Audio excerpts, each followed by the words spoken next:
लोगों पर आप उंगलियां उठा रहे हैं, आप कह रहे हैं कि भाजपा वालों के अंदर इमोशंस नहीं। कितनी पीड़ा मुझे अपने जम्मू कश्मीर के लोगों की शायद ही किसी लीडर को होगी। ये मेरा अब मजाक ये हो रहा आंसू राजनीतिक आंसू हैं या वाकई में जम्मू कश्मीर के लोगों के प्रति गुप्ता साहब सभी बोलते हैं। हमें लोग कैसे विश्वास करेंगे, आप करेंगे? उनको विश्वास मैं 15-15 लाख रुपए की बात भी नहीं करता। इवन कि यहाँ रिफ्यूजियों को वहाँ इन्होंने यहाँ पर 25-25 लाख रुपए 5 लाख तो गुप्ता जी आप इल्जाम लगा रहे हैं, आप अपनी बात करिए। आपने क्यों ना लगाऊं इल्जाम, क्यों ना लगाऊं? लोगों को कैसे पता चलेगा? क्या करेंगे गुप्ता जी? आप बताइए, अपनी बताइए नीतियाँ क्या है? अगर आप आज नहीं मिल रहे, बाद में कहाँ मिलेंगे? देखिए, हम उन्हीं चीज़ों को देखकर अपनी पॉलिसियों को बना रहे हैं और हम अंदर ही अंदर हाहाकार नहीं मचेगा। यहाँ पर एक राम राज्य की तरह होगा। मतलब बीजेपी की तरज पे चल रहे हैं आप? बीजेपी कहाँ से आ गई बीच में? जब लोगों को हमारे विचार पसंद आएंगे तो वो लोग अपने ऑटोमेटिकली जुड़ जाते हैं। विचार तो लोगों को बागेश्वर वाले बाबा के भी पसंद आ रहे थे। आज क्या हुआ? उसके भाई को FIR हो गया उसका। आप उसको क्यों घसीटते हो यार? पहले मुझे अपने जम्मू कश्मीर वासियों के लिए कुछ करके दिखाने दो ना। राजनीतिक मंच नहीं है गुप्ता जी, ये न्यूज़ चैनल पर, वेब पोर्टल पर खबर चलनी है। आप भाषण दे रहे हैं। मैं आपको दर्शकों इन्होंने कहा कि जनता बेवकूफ़ नहीं है, लेकिन अपनी पार्टी का विचार, अपनी पार्टी का प्रचार करने में लगे हुए हैं। यहीं से वो नहीं चलेगा, हम नहीं चलने देंगे। हम सवाल आपका आज तक मुझे किसी धरने प्रदर्शन में फ़ोटो नहीं दिखा। पिछले कुछ समय से गवर्नर के साथ फ़ोटो दिख रहे हैं आपके। मैंने आपसे कहा ना कि हमें कोई वहाँ पर जाके अपोजिशन धरने प्रदर्शनों में होती है, गवर्नर की झोली में, गोद में नहीं होती। आप गवर्नर के साथ फ़ोटो वायरल करते हैं, पोस्ट करते हैं, लेकिन किसी धरने प्रदर्शन में नज़र नहीं आ रहा। मैं अभी अपने आप को अपोजिशन के वो नहीं समझता। क्योंकि आप कह रहे मैं सरकार बना रहा हूँ, अभी कह रहे मैं अपोजिशन के वो नहीं सरकार तो बना रहा हूँ। उसमें मतलब दिल में रोना भी आता है जब मैं अपने भाई बहनों को, बच्चों को देखता हूँ सड़कों पे बैठे हुए, तो मेरा दिल भर आता है। उनके बीच में जाके क्यों नहीं रोते? क्योंकि मैं मगरमच्छ के आंसू नहीं बहाना चाहता।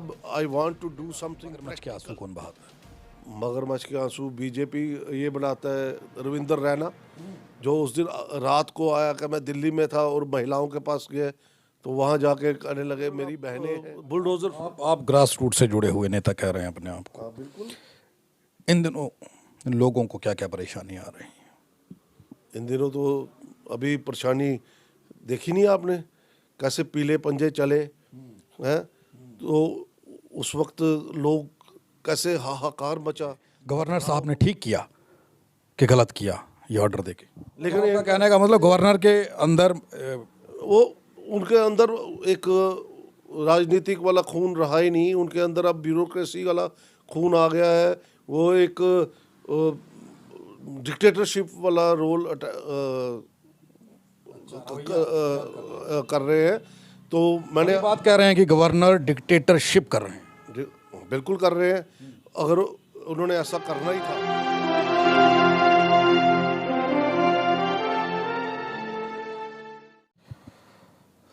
आप देख रहे हैं मेरे साथ लोकतंत्र का पहरेदार RTI इंडिया न्यूज़ और मैं हूं संसार सिंह।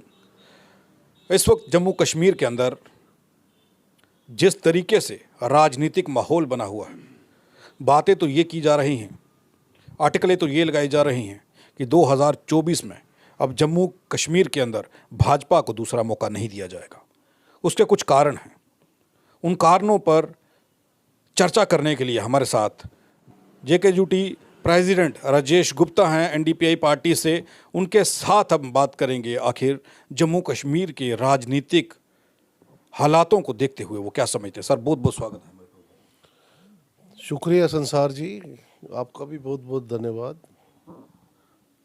2024 की इलेक्शन को कैसे देखते हैं? क्या समझते हैं कि भाजपा जिस तरीके से कह रही है कि फुल मेजॉरिटी में दोबारा से भाजपा की सरकार बनेगी और लोग खुल करके मतदान भाजपा के पक्ष में करेंगे? 2024 में अगर चुनाव हुए तो अभी जो हाल ही में सर्वे हुआ है उसके मुताबिक आपको ये जानकर बहुत खुशी होगी कि जम्मू कश्मीर के हालात बिल्कुल नॉर्मल हो जाएंगे, लोग फिर से खुशहाल हो जाएंगे। ये कोई मजाक नहीं, ये मैं सच बयान कर रहा हूँ। और उस सर्वे के मुताबिक national democratic party Indian NDPI Jammu Kashmir में सरकार बनाने जा रही है। राजेश गुप्ता जी, आपने पहले कह दिया कि मैं मजाक नहीं कर रहा हूं, लेकिन इससे बड़ा मजाक क्या हो सकता है? कितने लोग हैं आपकी पार्टी में, कितनी संख्या है जिससे सरकार बनाएगा? आपको मालूम नहीं है कि NDPI कितने ज़ोर शोर से अपना काम कर रही है, और हम दिखावेबाजी में कम क्या रखते हैं विश्वास, और अंदर ही अंदर हमारा ग्राउंड वर्क इतना ज़्यादा हो गया है कि जम्मू कश्मीर में पूरा हमारे काम चल रहा है, लोग जुड़ रहे हैं और हमें इतना समर्थन मिल रहा है। अगर मैंने ये बात कही है, मैं भी एक जिम्मेदार आदमी हूँ, एक पार्टी का अध्यक्ष हूँ JNK UT का, तो नेशनल डेमोक्रेटिक पार्टी आपको हैरानगी क्यों हो रही है? ये आपने मतलब ऐसा क्यों सोच रहे हैं? क्या हम ये सोच रहे हैं, तो नहीं है, हम कोई ऊपर से तो नहीं गिरे हैं। हम ये इसलिए सोच रहे हैं कि कभी आपका जलसा नहीं देखा, कभी आपकी रैली नहीं देखी, कभी आपकी पार्टी के वर्करों को कैंपेन करते नहीं देखा, पार्टी की विचारधारा की बात करते नहीं देखा, और आप सरकार बनाने की बात कर रहे सीधी। आप वो बहुत जल्दी ये सब कुछ देखेंगे। आपका ये जो सपना है वो जल्दी पूरा हो जाएगा। हम अभी तक ग्राउंड वर्क कर रहे थे, और जब हम ये धमाका करेंगे तो फिर आप देखेंगे कि किस प्रकार से हर तरफ से जलजला आएगा, चाहे वो कठुआ हो, बारामूला हो, बनहाल हो, उधमपुर हो, रजौरी पुंछ हो, हर तरफ से आपको NDPI ही दिखेगा। सपने देखने पर अभी सरकार ने ना तो GST लगाया है और ना कोई टैक्स लगाया है। देख सकते हैं, सपने देखने दीजिए, लेकिन जितना आसान ये समझ रहे हैं, ख्वाब देखना मेरे ख्याल से पाप नहीं है, आप देख सकते हैं। लेकिन गुप्ता जी की ये बात सुन कर के मैं हैरान हूँ। वो सरकार बनाने जा रहे हैं, सरकार बनेगी कैसे? सरकार बनाने के लिए क्या क्या चाहिए? कुछ नीतियाँ होती हैं, कुछ प्रोग्राम होते हैं। क्या प्रोग्राम है? कोई प्रोग्राम बनाया है, नहीं बनाया? किन नीतियों को इन लोगों ने तैयार कर रखा है जो जम्मू कश्मीर के लिए इन्होंने बनाई है, इनकी पार्टी की ओर से बनाई गई हैं, उसके बारे में थोड़ा जान लेता हूँ। क्या नीतियाँ हैं सर? आप क्या करना चाहते हैं? पिछली बार तो आपने कहा था कि ये पर्पल कलर हमने औरतों के लिए, लड़कियों के लिए बनाया है, लेकिन अभी तक लेडी विंग नहीं दिखा। क्यों नहीं दिखा? लेडी विंग दिखा आपको, आपने इंटरव्यू किया था। मैं ये आपको बता देना चाहता हूँ कि आप वो पीछे मेरे पार्टी का झंडा लगा हुआ है, हमारे राष्ट्रीय ध्वज के साथ हमारा पार्टी का झंडा भी आपको दिख रहा है। कलर वही हैं जो मैंने पहले भी आपको बताए थे।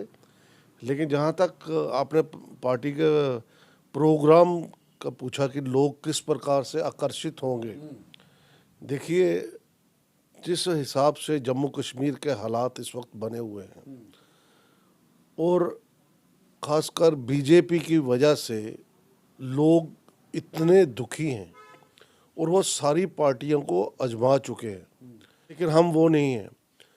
हम उसी चीज़ को दूर करने के लिए कि हमारे बोले लोगों को अब और ज़्यादा बेवकूफ़ ना बनाया जाए, इसलिए हमने ये पार्टी तैयार की थी, एक सच्ची सुथरी पार्टी कि जो सिर्फ लोगों के हित के लिए ही काम करेगी और उनको बताएगी कि किस तरह से आपको अपना हक लेना चाहिए। अच्छा, लोगों के हित की बात बताइए, क्या है लोगों के हित, लोगों के हक क्या है?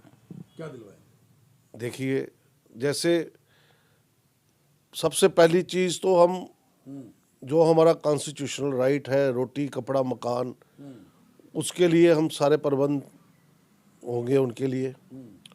जो हमारे बेरोज़गार युवक युवतियां हैं उनको बेरोज़गार भत्ता मिलेगा, बुजुर्गों की पेंशन अच्छी होगी, महिलाओं को काफ़ी तरजीह दी जाएगी। तो सभी बोलते हैं गुप्ता साहब, बोलते हैं, वो सभी तो बोलते हैं। implement नहीं हमें करते। लोग कैसे विश्वास करेंगे, आप करेंगे? उनको विश्वास करना पड़ेगा। एक बार तो उन्होंने हजारों बार विश्वास किया उन पर और फिर मुंह की खाई, कभी वो उन्होंने इम्प्लीमेंट की। इतने बड़े बड़े वादे किए, मोदी जी ने भी किए, लेकिन आज तक वो पूरे नहीं कर पाए। मैं 15-15 लाख रुपए की बात भी नहीं करता, इवन कि यहाँ रिफ्यूजियों को वहाँ इन्होंने यहाँ पर 25-25 लाख रुपया देने का वादा किया था, 5.5 लाख रुपया दे के बाकी का रोक दिया। ये क्या मतलब है? मतलब जो इतने सन 47 के रिफ्यूजी यहाँ पर आए, उनको अभी 75 सालों के बाद अनाउंस किया, वो भी पूरा नहीं दिया। वहाँ पर 5.5 लाख। ये तो गुप्ता जी आप इल्ज़ाम लगा रहे हैं, आप इल्ज़ाम लगा रहे हैं। आप अपनी बात करिए। आपने क्यों ना लगाऊं इल्ज़ाम, क्यों ना लगाऊं? लोगों को कैसे पता चलेगा? क्या करेंगे गुप्ता जी? आप बताइए, अपनी बताइए, नीतियाँ क्या हैं आपकी, उनको छोड़िए। हम जो कहेंगे हम वो करेंगे, और लोगों को हर एक चीज़, जैसे बेरोजगार युवक युवतियां अभी सड़कों पे धरने प्रदर्शन पे गिरे हुए हैं बेचारे रोज, उनको वो फेस नहीं करना पड़ेगा। मैं एक बात पूछता हूँ, आप उन लोगों के मंच पर जा कर के उन लोगों का हाल जानने आपकी पार्टी से कोई गया, कोई मिला? बिल्कुल भी नहीं। कोई अखबार की कटिंग नहीं है, आप कभी मिले ही नहीं। तो किस अगर आप आज नहीं मिल रहे, बाद में कहाँ मिलेंगे? देखिए, हम उन्हीं चीज़ों को देखकर अपनी पॉलिसियों को बना रहे हैं, और हम अंदर ही अंदर लगे हुए हैं। जो हमारे सर्वे की रिपोर्ट ऐसे नहीं आई है, बहुत बड़ी एजेंसी है, मैं उसका नाम नहीं बताऊंगा, तो इसीलिए हर एक चीज़ मुहैया करवाएंगे हम। ये हाहाकार नहीं मचेगा, यहाँ पर एक राम राज्य की तरह होगा। मतलब बीजेपी की तर्ज पे चल रहे हैं आप? बीजेपी कहाँ से आ गई बीच में? राम राज्य क्या है? राम राज्य कहते हैं कि जहाँ पर हर एक कोई खुशहाल हो। आप वो राम मंदिर से मत जोड़िए इसको। राम राज्य का नहीं, वो पता नहीं क्या बनाना चाहती है, वो तो हिंदू राष्ट्र बनाना चाहती है। तो मैं ये कह रहा हूँ, हमारी पार्टी सेकुलर पार्टी है, हमारी मुझे साथ लेके चलने की एक चीज़ बताइए, सबको साथ लेके चलेंगे। देखो, जब लोगों को हमारे विचार पसंद आएंगे तो वो लोग अपने ऑटोमेटिकली जुड़ जाते हैं। विचार तो लोगों को बागेश्वर वाले बाबा के भी पसंद आ रहे थे। आज क्या हुआ? आज क्या हुआ? उसके भाई को FIR हो गया उसका। आप उसको क्यों घसीटते हो यार? पहले मुझे अपने जम्मू कश्मीर वासियों के लिए कुछ करके दिखाने दो ना। आप मेरे जो जम्मू कश्मीर के लोग हैं, मुझे उन पे पूरा विश्वास है, वो हमारी पार्टी को पूरी सपोर्ट करेंगे, क्योंकि उनको भी समझ है, वो कोई अनपढ़ नहीं है। आज के ज़माने के लोग हैं, जहाँ पर अब डिजिटल वर्ल्ड हो गया है, हर एक बंदे के पास मोबाइल है, हर एक बंदा समझता है। अब किसी को बेवकूफ़ बनाना आसान काम नहीं है। इसलिए मैं आपके माध्यम से लोगों से अपील करता हूँ कि NDPI को एक मौका ज़रूर दीजिए, और फिर देखिए कि कैसे एक बदलाव यहाँ पर आता है, एक सी चेंज। देखिए, अगर आप विश्वास से पूरे भरे हुए हैं तो कुछ भी हो सकता है। Everything is possible in this world. और मैं बड़ा एक ऑप्टिमिस्टिक आदमी हूँ। मैं पॉजिटिव सोच है मेरी, और वैसे ही पॉजिटिविटी से मैं इस राज्य को चलाऊंगा और इसको कामयाब। ये राजनीतिक मंच नहीं है गुप्ता जी, ये न्यूज़ चैनल पर, वेब पोर्टल पर खबर चलनी है। आप भाषण दे रहे हैं। मैं आपको दर्शकों इन्होंने कहा कि जनता बेवकूफ़ नहीं है, लेकिन अपनी पार्टी का विचार, अपनी पार्टी का प्रचार करने में लगे हुए हैं। यहीं से वो नहीं चलेगा, हम नहीं चलने देंगे, हम सवाल पूछेंगे। मैं गुप्ता जी, ये प्रचार है, आप भाषण दे रहे हैं, हमें वोट दीजिए। NDPI को, NDPI के माध्यम से, ठीक है, आपने कर दिया। अच्छा, मुझे एक चीज़ पूछिए, मुझे एक सवाल और मैं आपको पूछना चाहता आप हूँ, 10 सवाल आपका आज तक मुझे किसी धरने प्रदर्शन में फ़ोटो नहीं दिखा। पिछले कुछ समय से गवर्नर के साथ फ़ोटो दिख रहे हैं आपके। मैंने आपसे कहा ना कि हमें कोई वहाँ पर जाके अपोजिशन धरने प्रदर्शनों में होती है, गवर्नर की झोली में, गोद में नहीं होती। आप गवर्नर के साथ फ़ोटो वायरल करते हैं, पोस्ट करते हैं, लेकिन किसी धरने प्रदर्शन में नज़र नहीं आ रहा है। देखिए जो गवर्नर साहब एलजी साहब, लेफ्टिनेंट गवर्नर मनोज सिन्हा साहब, वो पूरे जम्मू कश्मीर के एलजी हैं। सवाल समझा? वो बीजेपी के नहीं है। आप सवाल समझिए गुप्ता जी, हमें घुमाइए मत, हमें एनडीपीए के as a president I was invited at home. वहाँ पर वहाँ उनसे मैं मिला तो एक अपने उपराज्यपाल साहब से मिला तो मैंने अपने फोटो शेयर किए, तो उसमें कौन सी बुरी बात है? बुरी बात नहीं, सवाल को समझिए मैं क्या कह रहा हूँ। धरने प्रदर्शन का फ़ोटो आप वायरल नहीं करते हैं, किसी धरने प्रदर्शन में आप नहीं दिख रहे हैं, आपकी पार्टी का कोई नहीं दिख रहा, लेकिन गवर्नर के साथ फ़ोटो आप वायरल कर रहे हैं। क्या समझें इसे? बीजेपी कहती है गवर्नर अपना आदमी है और आप गवर्नर के साथ खड़े हैं। अखबारें भरी होती हैं मेरे स्टेटमेंटों से। स्टेटमेंट से नहीं बात चलेगी, क्योंकि मैं अभी अपने आप को अपोजिशन के वो नहीं समझता। अभी आप कह रहे मैं सरकार बना रहा हूँ, अभी कह रहे मैं अपोजिशन के वो नहीं सरकार तो बना रहा हूँ, लेकिन मैं अपने काम में लगा हूँ ना, लोगों का भलाई कर रहा हूँ। आप देखेंगे ना। मुझे बताइए कौन सा काम है? अपोजिशन में लोग हाहाकार कर रहे हैं, रास्तों पर प्रोटेस्ट कर रहे हैं, उनका मुद्दा उठाना, उनकी आवाज़ उठाना ज़रूरी है। और कौन सा, इसके अलावा कौन सा काम है? आज आपके इंटरव्यू में भी उठाता हूँ, मेरे स्टेटमेंट्स जाते हैं उसमें भी जाता है, आवाज़ उठाता हूँ। जरूरी नहीं है कि मैं जाके वहाँ पर करूँ, मैं उस काबिल नहीं हूँ कि मैं अगर वहाँ जाऊँ तो गवर्नर साहब उनकी बात मान लेंगे। मैं वहाँ पर, आप कह रहे हैं हम सरकार बना रहे हैं और आप कह रहे हैं मैं इस काबिल नहीं हूँ, मैं वहाँ जाऊँ, मैं जहाँ जाऊँगा और वहाँ से मेरी बात मान लें। पहले क्या कहा, आप भूल गए मेरी बात कि जो एक जलजला आएगा जो चारों दिशाओं से एकदम एनडीपी होगा, उस चीज़ में हम कंसंट्रेट कर रहे हैं। मुझे उनके साथ पूरा मेरी संवेदनाएं हैं उनके साथ। मुझे बहुत उसमें मतलब दिल में रोना भी आता है जब मैं अपने भाई बहनों को, बच्चों को देखता हूँ सड़कों पे बैठे हुए, तो मेरा दिल भर आता है। तो उनके बीच में जाके क्यों नहीं रोते? क्योंकि मैं मगरमच्छ के आंसू नहीं बहाना चाहता। I want to do something practical. तो मैं वो प्रैक्टिकल करने की तैयारी कर रहा हूँ कि आने वाले फ्यूचर में आपको ये मंदिरों का शहर ही दिखेगा, धरने प्रदर्शनों का शहर नहीं दिखेगा। मगरमच्छ के आंसू कौन बहाता है? मगरमच्छ के आंसू बीजेपी ये बनाता है, रविंदर रैना, जो उस दिन रात को आया कि मैं दिल्ली में था और महिलाओं के पास गए तो वहाँ जाके कहने लगे मेरी बहनें हैं, ये मुझे बहुत ज़्यादा पीड़ा हो रही है।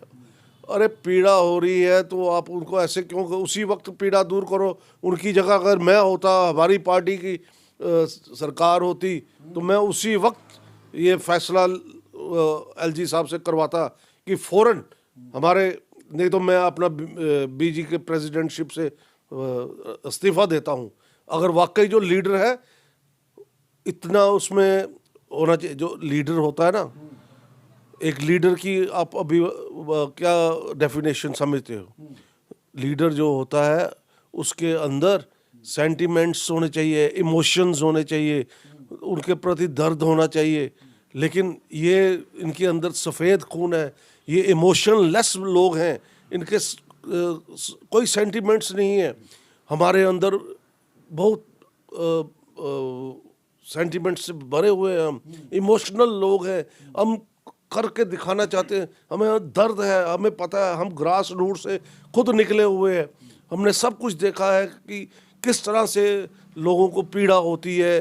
एक दुकानदार को अगर आप लोगों पर आप उंगलियां उठा रहे हैं, आप कह रहे हैं कि भाजपा वालों के अंदर इमोशंस नहीं हैं, आपके अंदर कौन से इमोशंस हैं? इमोशंस की बात कर रहे हैं। और उनको एक पैशन है लोगों की सेवा करने का, जिस तरह मेरे अंदर है। मुझे इतनी पीड़ा मुझे अपने जम्मू कश्मीर के लोगों की, शायद ही किसी लीडर को होगी। ये मेरा मजाक उड़ाते हैं कि राजेश गुप्ता क्या कर सकता है। एक बार पब्लिक मुझे मौका दे, मैं बताऊंगा राजेश गुप्ता क्या है। इमोशन मैं जान भी दे सकता हूँ अपने जम्मू कश्मीर के लोगों के लिए। आप क्या समझते हैं? आज तक मैं अपने मुंह मियाँ मिठू नहीं बनना चाहता, कभी इन्होंने मुझे रिकग्नाइज नहीं किया, हमेशा लेग पुलिंग की मेरी। कौन सी कमी है मेरे में? एक बार मैं चांस दे के देखे मेरे को, मैं बताऊंगा मैं कितना काबिल हूँ, क्या गुड एडमिनिस्ट्रेटर हूँ मैं। ऐसी बात नहीं है। राजेश गुप्ता इमोशनल हुए हैं। अब ये आंसू राजनीतिक आंसू हैं या वाकई में जम्मू कश्मीर के लोगों के प्रति संवेदना है, उन लोगों के प्रति चिंता है इनको? बुलडोजर आप ग्रास रूट से जुड़े हुए नेता कह रहे हैं अपने आप को। बिल्कुल। इन दिनों इन लोगों को क्या क्या परेशानी आ रही है? इन दिनों तो अभी परेशानी देखी नहीं आपने, कैसे पीले पंजे चले हैं। तो उस वक्त लोग कैसे हाहाकार मचा, पथराव हुआ, बिल्डिंगें तोड़ी गई, लोगों को बेघर करने की कोशिश की गई। मुझे एक बात बताइए, गवर्नर साहब ने ठीक किया कि गलत किया ये ऑर्डर देके? ये बिल्कुल गलत किया। वो एक एलजी हैं, समझदार इंसान है, वो राजनीतिक भी है। उन्होंने राजनीति की है, जो राजनीतिक मैंने पहले कहा उसका इमोशंस होते हैं, सेंटिमेंट्स होते हैं लोगों के साथ। लेकिन आपका कहने का मतलब गवर्नर के अंदर वो उनके अंदर एक राजनीतिक वाला खून रहा ही नहीं, उनके अंदर अब ब्यूरोक्रेसी वाला खून आ गया है। वो एक डिक्टेटरशिप वाला रोल कर रहे हैं। तो मैंने बात कह रहे हैं कि गवर्नर डिक्टेटरशिप कर रहे हैं। बिल्कुल कर रहे हैं। अगर उन्होंने ऐसा करना ही था, मैं मानता हूं कि गलत। आप जिस दिन गवर्नर से मिलने के लिए गए, आपने उनसे चर्चा क्यों नहीं की? मैं उस मुद्दे पे उनके पर्सनली मिलने नहीं गया था। मैं एक आपको पता है कि एक इंसान, गवर्नर को आप कह रहे हैं कि उन्होंने डिक्टेटरशिप कर रहे हैं, और एक तरफ आप कह रहे हैं कि वो डिक्टेटरशिप करें, दूसरी तरफ कह रहे हैं कि मैं गवर्नर से मिलने जाऊंगा, गवर्नर से इस मुद्दे पर बात नहीं कर सका। तो व्यक्तिगत तौर पे मिलने नहीं गया था। ऐसे शख्स को क्यों मिलने गए? वो ऐसे शख्स एज ए शख्स वो बुरे नहीं है। उनकी एडमिनिस्ट्रेशन का जो रोल है वो उसका डिक्टेटरशिप वाला रोल है। As a person he is a very nice person. Gupta ji, घुमा दिया बात को आपने। मैंने नहीं घुमाया। अभी आप कह रहे थे कि वो डिक्टेटरशिप कर रहे हैं। पूरी डिक्टेटरशिप वहाँ कर रहे हैं। वो लीगलाइज तरीके से इनको करना चाहिए था। ये इनको नोटिस देने चाहिए थे लोगों को पहले, जो तरीकाकार होता है। मुझे एक बात बताइए, अगर सर इन्होंने गिराई, उसको गिराने का क्या मतलब था? क्या पहले ये जानकारी इनको लेनी चाहिए थी कि ये बिल्डिंग यहाँ खड़ी कैसे हुई? उस वक्त कौन यहाँ कमिश्नर था, कौन जेडीए का ऑफिसर था, कौन खिलाफ वर्जी ऑफिसर था? उनको बुक करो ना। उनको क्यों नहीं बुक किया कि ये बिल्डिंग, और बिल्डिंग गिराने की जरूरत ही नहीं थी। अगर इलीगल ही मैं मान के चलता हूँ तो वो एक नेशनल वेस्टेज होगी ना, तो उसको कोई ऑफिस बना देते गवर्नमेंट का, किसी वहाँ पटवार खाना बना देते, कोई किसी को किसी मतलब कुछ ऑफिस यूज़ हो जाती। उसको गिराने का क्या था? पहले बनने देते हैं, इतने साल वो बिल्डिंग बन देती। जाओ ना उधर, अगर हिम्मत है तो अप्सरा रोड क्यों नहीं जाते? वो इलीगल नहीं है। आप पत्रकार हैं, आप क्यों नहीं उठाते ये बात? हम बात उठा रहे हैं, तभी तो आपके पास बैठे हैं। नहीं, ये बात मैंने आपको बताई ना। आप वहाँ जाके बोलिए, अफसर रोड पे खड़े होके, ये देखिए ये सारा इलीगल बना है।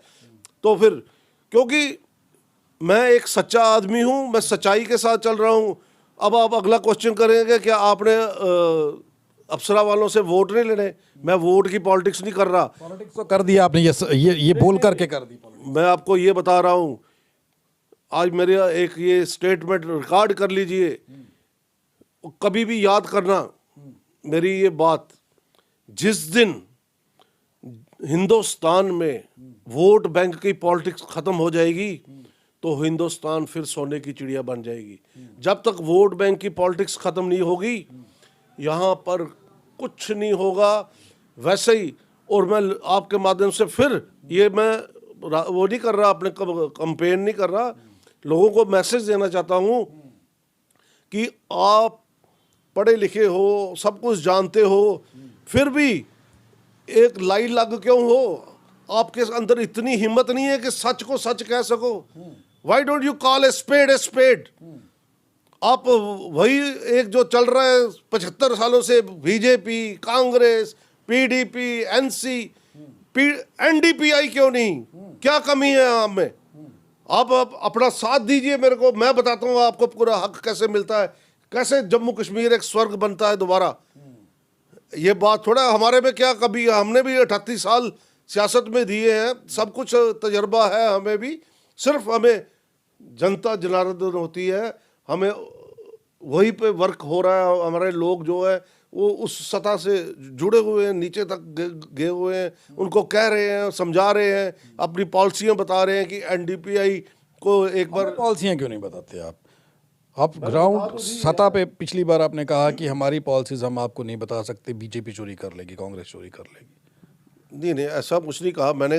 वो जो हमारा मैनिफेस्टो होगा, वो मैनिफेस्टो तो हम अभी जारी करेंगे ना। ये तो एक फॉर्मल बात हो रही थी, तो मैंने कुछ चीज़ें आपको बता दी। हर एक फील्ड में लोग हमेशा खुश रहेंगे, कभी किसी को कोई शिकायत नहीं होगी सरकार की, और अफसर्स को हम बिल्कुल ऐसे खींच के रखेंगे कि जो काम है वो निश्चित नियमित समय के अंदर अंदर होने चाहिए, कि लोगों को एक भी चक्कर दफ्तरों में नहीं लगाना पड़ेगा, और किसी भी तरह का उनके ऊपर कोई फालतू के वो टैक्स या कुछ और चीज़ें, महंगाई, वो नहीं थोपी जाएगी। मतलब ये बिल्कुल पब्लिक के लिए, जनता की सरकार। बिल्कुल। बहुत बहुत धन्यवाद राजेश गुप्ता जी हमारे साथ बात करने के लिए। ऐसा नेता कहाँ मिलेगा आप रिएक्शन जो ये कह रहा है कि मेरी बातों के ऊपर चर्चा तो करें, मेरी बातों को सुने, तो मेरी गलती को निकालिए तो सही, और उस पर कमेंट करें तो सही। अब देखिए इस खबर को और अपनी राय दीजिए, और ये बताइए क्या वाकई में एनडीपीआई की सरकार यहाँ बन सकती है जम्मू कश्मीर में? कौन सी खुफिया एजेंसियां हैं जो ऐसी रिपोर्ट्स पेश कर रही हैं? कौन सी खुफिया एजेंसियां हैं जो इनको खबर देती हैं? ज़रा आप भी कमेंट बॉक्स में बताइए। धन्यवाद।